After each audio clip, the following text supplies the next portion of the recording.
మొత్తం భారతదేశంలో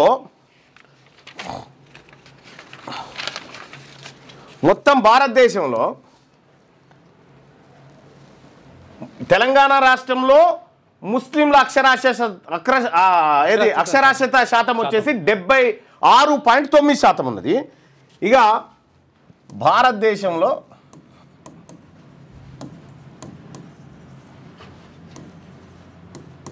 ముస్లిం అక్షరాస్యత IAS IPS భారతదేశంలో ఉన్నటువంటి ముస్లిం IAS IPSలు ఎంతమంది ఉన్నారు? IASలు వచ్చేసి 180 మంది, IPSలు వచ్చేసి 151 మంది. ఇది ముస్లిం మొత్తం IASలో 3.1%, ఇది 3%, అంతే. ఇగో ఇది ముస్లింలు IASలు IPS అధికారులుగా ఇంతమంది ఉన్నారా మొత్తం దాదాపు 10,000 మందిలా. ఓ 10,000 మందిలో ఉన్నది గీళ్ళు. వీళ్ళని విద్యాపరంగా ముందుకు తీసుకుపోవాలని 2005లో మన్మోహన్ ప్రభుత్వం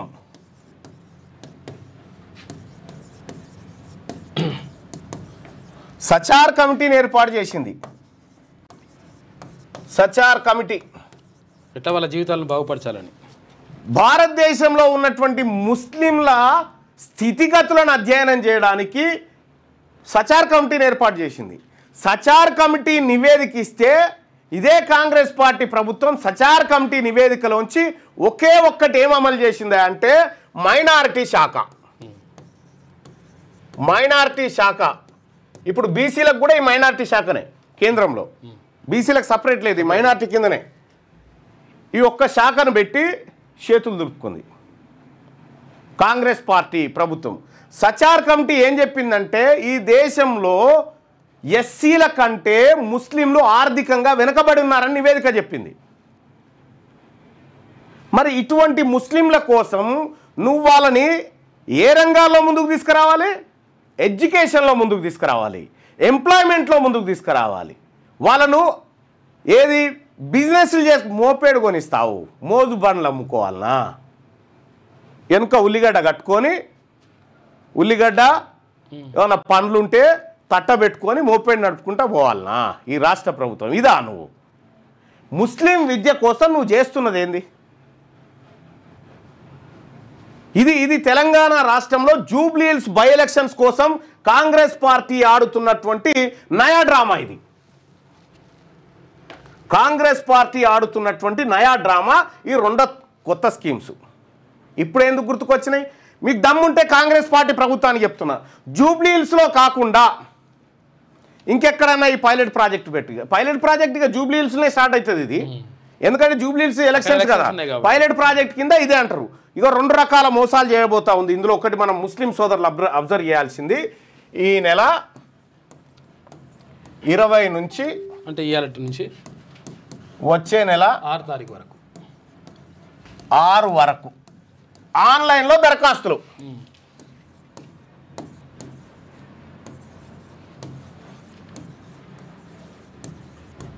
ఆన్లైన్లో దరఖాస్తులు ఇక కరెక్ట్గా ఇదే నెల, ఇది సెప్టెంబర్ నెక్స్ట్ అక్టోబర్ కదా. మాగంటి గోపీనాథ్ గారు ఎప్పుడు చనిపోయిండు?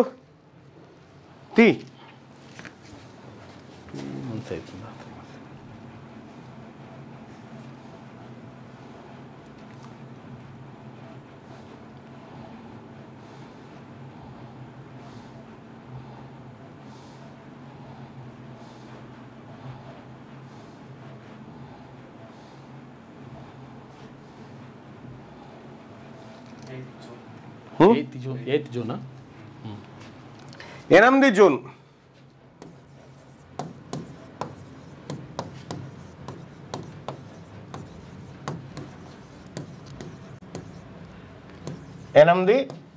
జూన్ నెలలో చనిపోయిండు. ఓకేనా? అయితే ఒక ఎమ్మెల్యే చనిపోయిన తర్వాత 6 నెలల లోపల ఎన్నికలు నిర్వహించాలి. అంటే జూన్ నుంచి ఎప్పటి వరకు అన్నట్టు డిసెంబర్ వరకు అన్నట్టు. డిసెంబర్ వరకు, డిసెంబర్ లోపల ఎన్నికలు నిర్వహించాలి. డిసెంబర్ 8 తారీఖు లోపల ఎన్నిక ప్రక్రియ అయిపోవాలి ఆల్రెడీ. సో ఈ ఎన్నికలు నిర్వహించడానికి ఎలక్షన్ కమిషన్ ప్రాసెసింగ్కి ఎన్ని రోజులు టైం తీసుకుంటుంది?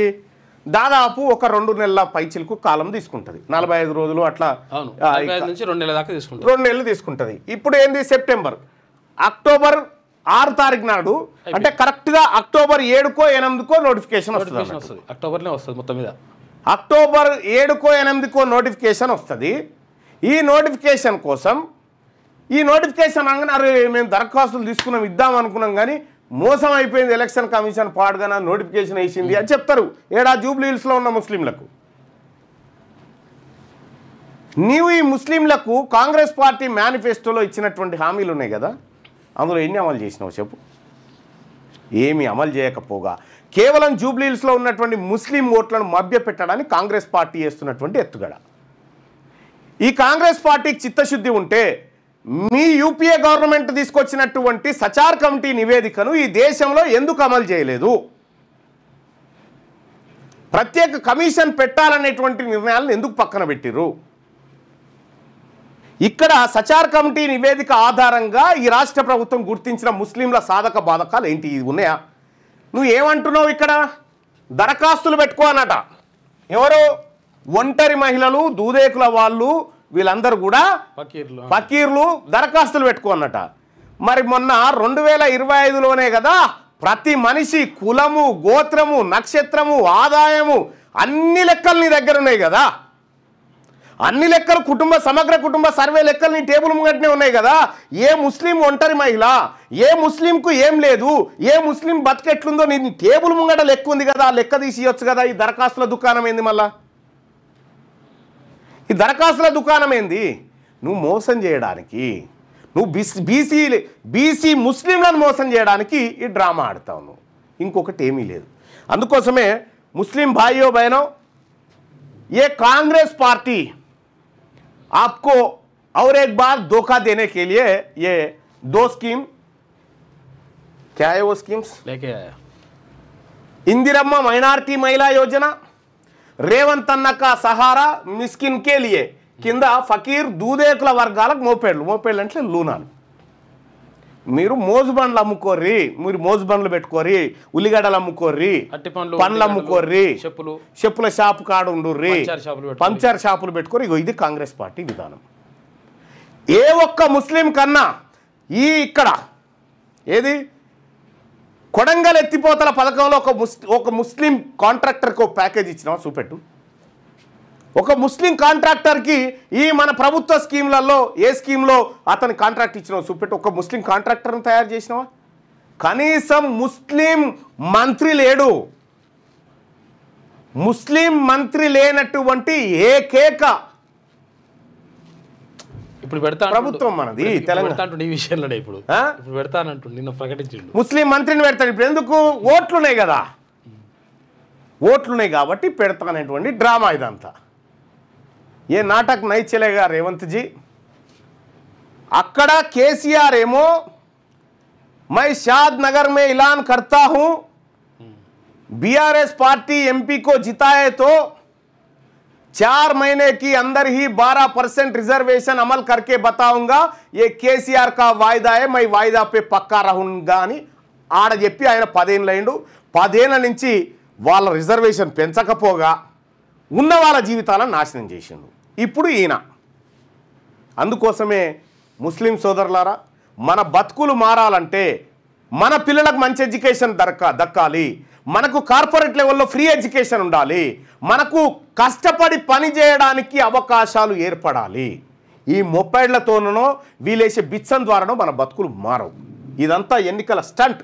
అందుకోసమే నిన్న వరంగల్లో మన పార్టీ తెలంగాణ రాజ్యాధికార పార్టీ వరంగల్ డిక్లరేషన్ ప్రకటించింది. నిన్న రాష్ట్ర స్థాయి సమావేశం అక్కడ నిర్వహించి అందులో ప్రధానమైనటువంటి డిక్లరేషన్ వివరాలని ఇప్పుడు మీ ముందు చెప్తా. తెలంగాణ రాజ్యాధికార party Warangal declaration professor Jayashankar సార్ను తెలంగాణ జాతిపితగా ప్రకటించడం మా మొట్టమొదటి తీర్మానం. అది తెలంగాణ రాష్ట్రాన్ని సాధించడం కోసం తన జీవితాన్ని తర్పణం చేసినటువంటి ఈ తెలంగాణ మహాత్ముడు ప్రొఫెసర్ జయశంకర్ సార్ను తెలంగాణ జాతిపితగా ప్రకటించడం. ఒకవేళ ఈయన కాకుండా ఈయన ప్లేస్లో ఇంకో రెడ్డి అని ఉంటే ఈ పాటికే ప్రకటిద్దురు. జయశంకర్ సార్ను ప్రకటించట్లేదు. అందుకనే తెలంగాణ ఉద్యమకారుల ఆకాంక్షలకు ప్రతిరూపమైనటువంటి ప్రొఫెసర్ జయశంకర్ సార్ను తెలంగాణ జాతిపితగా మేము ప్రకటిస్తా ఉన్నాము, మీరు చేయకపోతే మేము చేసి చూపెడతాం. జీవితం మొత్తం కూడా అంకితం చేసిండు తెలంగాణ. ఇక రెండోది, తెలంగాణ రాజ్యాధికార పార్టీ వరంగల్ డిక్లరేషన్ 2. ఇది కొండా లక్ష్మణ్ బాపూజీకి భారతరత్న కోసం డిమాండ్. కొండా లక్ష్మణ్ బాపూజీ ప్రత్యేక తెలంగాణ రాష్ట్రం కోసం బడుగు బలహీన వర్గాల జీవితాలు మారాలని చెప్పి తన మంత్రి పదవిని త్యాగం చేసిన మొట్టమొదటి వ్యక్తి కొండా లక్ష్మణ్ బాపూజీ. ఈ కొండా లక్ష్మణ్ బాపూజీ తన జీవితం అంతా ఈ వర్గాల కోసం పనిచేసిండు కాబట్టి, తెలంగాణ కోసం పనిచేసిండు కాబట్టి ఆయనకు భారతరత్న ఇవ్వడం కోసం ఈ రాష్ట్ర అసెంబ్లీ తీర్మానం పెట్టాలి. లేదంటే రేపటి బీసీ ప్రభుత్వం ఖచ్చితంగా పెట్టి తీరుతుంది. ఇక మూడోది, తెలంగాణ రాజ్యాధికార పార్టీ వరంగల్ డిక్లరేషన్ భూమి లేని బీసీ నిరుపేదలకు 2 ఎకరాల భూ పంపిణీ. తెలంగాణ రాష్ట్రంలో భూమి లేని బీసీ కుటుంబాలకు ప్రతి కుటుంబానికి 2 ఎకరాల చొప్పున భూమి పంపిణీ. ఒక ఆయన అంటాడు, పాపం ఎట్లా పంచుతారు, ఎట్లా పంచుతారయా అని అంటాడు. ప్రభుత్వము తెలంగాణ రాష్ట్రం వచ్చిన తర్వాత కొన్ని లక్షల ఎకరాల భూములు ప్రభుత్వం సేకరించింది కదా రైతుల దగ్గర, 10 లక్షలు 5 లక్షలు ఇచ్చి. ఇక్కడ ల్యాండ్ సీలింగ్ యాక్ట్ను తుంగలో దొక్కిరు కదా, ఆ లూపోల్స్ ద్వారా అనేక లక్షల ఎకరాలు కేసీఆర్ 10 ఏళ్లలో కొత్తగా 25 లక్షల ఎకరాలు పుట్టించిండు కదా, 25 లక్షల ఎకరాలు అవి అట్లా ఉన్నాయి. తక్కువ పడితే భూసేకరణ చేపడుతుంది ప్రభుత్వం. ఇప్పుడు ఇస్తారు కదా 5 లక్షలు 10 లక్షలు, రేపు మీ అప్పర్ క్యాస్ట్ వాళ్ళ భూములకు కూడా 5 లక్షలు 10 లక్షలు ఇచ్చి తీసుకుంటుంది ప్రభుత్వం, బీసీలకు పంచుతుంది. ఇప్పుడు ఎంతమందికి లేవు? 75 లక్షల మందికే లేవు. 2 ఎకరాలు ఇచ్చినా కానీ 1,50,000 ఎకరాలు అయితే మస్తు అయిపోతుంది. ఇక్కడ భూమి లేని బీసీ పేదలకు 2 ఎకరాల భూ పంపిణీ ఇచ్చి తీరుతుంది ఈ బీసీ ప్రభుత్వం. అలాగే వరంగల్ డిక్లరేషన్ తెలంగాణ రాజ్యాధికార పార్టీ ప్రతి సంవత్సరం బీసీల కోసం 1,00,000 కోట్ల బడ్జెట్, మొత్తం 3,04,000 కోట్ల బడ్జెట్లో రేవంత్ రెడ్డి ప్రభుత్వం కామారెడ్డి డిక్లరేషన్లో ఇచ్చిన హామీని తుంగలో దొక్కుతూ ప్రతి ఏడాది బీసీలకు 20,000 కోట్లు పెడతామని చెప్పి మొదటి ఏడాది 9,200 కోట్లు పెట్టి కేవలం 2,500 కోట్లు కూడా ఖర్చు చేయలేదు ఫస్ట్ ఏడాది.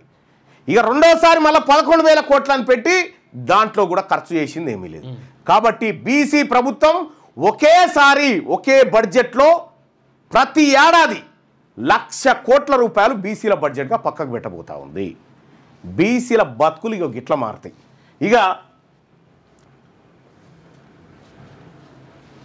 తెలంగాణ రాజ్యాధికార పార్టీ వరంగల్ డిక్లరేషన్ రాష్ట్రంలో ఇల్లు లేని అగ్రవర్ణ పేదలకు, ఇల్లు లేనటువంటి అగ్రవర్ణాల్లో ఉన్నటువంటి పేదలు ఎవరైతే ఉన్నారో వాళ్ళకి ఇల్లు కట్టించిస్తాం. ఇప్పుడు మీరు మాకు కట్టించిస్తారు కదా, మేము మీ అగ్రవర్ణాల్లో ఉన్నటువంటి పేదలకు మా కమిట్మెంట్ చూడండి. బీజేపీ, కాంగ్రెస్, టీఆర్ఎస్ వీళ్ళ మేనిఫెస్టోలో ఎక్కడ కూడా అగ్రవర్ణ పేదలకు సంబంధించి ఏ పథకాలు లేవు. మొట్టమొదటిసారిగా తెలంగాణ రాజ్యాధికార పార్టీ వరంగల్ డిక్లరేషన్లో అగ్రవర్ణ పేదలకు పక్కా ఇల్లు కట్టిస్తామని చెప్పి హామీగా తీసుకొస్తా ఉంది. ఇది ఈ 10 పాయింట్స్ హామీగా తీసుకొస్తా ఉన్నాం. ఇక ముస్లింల బతుకులు ఎట్లా మారుతాయంటే తెలంగాణ రాజ్యాధికార పార్టీ వరంగల్ డిక్లరేషన్ ముస్లిం మైనారిటీలకు సంబంధించి సచార్ కమిటీ నివేదిక ఆధారంగా వారి అభివృద్ధికి చిత్తశుద్ధితో పనిచేస్తాం. సచార్ కమిటీ నివేదిక అమలు చేస్తే వాళ్ళ బతుకులు మారుతాయి. మోపేడ్లు కొనిచ్చి మోజుబండ్లు అమ్ముకోమంటే కాదు. ఇది ముస్లింల పట్ల. ఇక అలాగే తెలంగాణ రాజ్యాధికార పార్టీ వరంగల్ డిక్లరేషన్ విద్యా ఉద్యోగ రంగాల్లో జనాభా ప్రాతిపదికన రిజర్వేషన్లు అమలు చేస్తాం. అంటే ఎవరి జనాభా ఎంతో వారికంతా, ఎవరెంతో రాహుల్ గాంధీ చెప్తా ఉన్నాడుగా, జితనే ఉస్సేదారి ఉత్తినే బాగేదారి అని చెప్పి. ఈ ఇస్సేదారి బాగేదారికి తెలంగాణ రాష్ట్రంలో సరైన అర్థమే చూపించింది మీ రెడ్డి ప్రభుత్వం. కాబట్టి రేపటి బీసీ ప్రభుత్వం మీరెంతో మీకంతా, బడ్జెట్లో కానీ అవకాశాల్లో కానీ ఉద్యోగాల్లో కానీ అన్ని రకాలుగా ఆర్థికంగా కానీ ఎవరెంతో వారికంతా. ఇక తెలంగాణ రాజ్యాధికార పార్టీ వరంగల్ డిక్లరేషన్. వరంగల్ నగరాన్ని రాష్ట్రానికి 2వ రాజధానిగా ప్రకటిస్తాం. వరంగల్ పట్టణాన్ని కాకతీయులేలినటువంటి సామ్రాజ్యం ఏదైతే ఉందో ఈ వరంగల్లో ఉన్నటువంటి అద్భుతమైన చారిత్రకమైనటువంటి నేపథ్యం కలిగిన ఈ నగరాన్ని తెలంగాణ రాష్ట్రానికి 2వ రాజధానిగా ప్రకటించాలని నిన్న తీర్మానం చేయడం జరిగింది. అలాగే తెలంగాణ రాజ్యాధికార పార్టీ వరంగల్ డిక్లరేషన్ మహిళలకు 33% రిజర్వేషన్ అమలుతో పాటు 50% ఉన్నారు మహిళలు, 33 కాదు. కాబట్టి మహిళలకు 50% వాటా దక్కడం కోసం పెంచడం కోసం శాయశక్తులా కృషి చేస్తాం. ఇక తెలంగాణ రాజ్యాధికార పార్టీ వరంగల్ డిక్లరేషన్ అందరికీ నాణ్యమైన విద్య అందిస్తాం. అందరికీ, అందులో అగ్రవర్ణాల పేదలు కూడా ఉంటారు. అందరికీ నాణ్యమైన విద్య, నాణ్యమైన వైద్యం, అందరికీ ఫ్రీగా. ఇవి మా వరంగల్ డిక్లరేషన్లో. వీటి ద్వారా బతుకులు మారుతాయి. వీటి ద్వారా ప్రజల మంచి కోరుకున్న వాళ్ళం అవుతాం. కానీ ఎలక్షన్ల కోసం డ్రామాలాడి ఇక్కడ జూబ్లీ హిల్స్ ఎలక్షన్స్ కోసం ఈ జూబ్లీ హిల్స్ దరఖాస్తులను రేపు పొద్దుగాల ఫస్ట్ పరిశీలిస్తారు. ఎవరెవరు వచ్చినాయి, ఎవడెవడు దరఖాస్తు పెట్టుకుని, ఎవడెవడు ఇంట్రెస్ట్గా ఉన్నానో ఆ డాటా తీసి కాల్ సెంటర్ తోటి మీకు వస్తుంది, మీరు రెడీగా ఉండండి, ఈ ఎలక్షన్ అయిపోగానే వేస్తామని ఫోన్లు చేయించి ఓట్ల కోసం అన్నట్టు ఈ డాటా డ్రామా అంతా.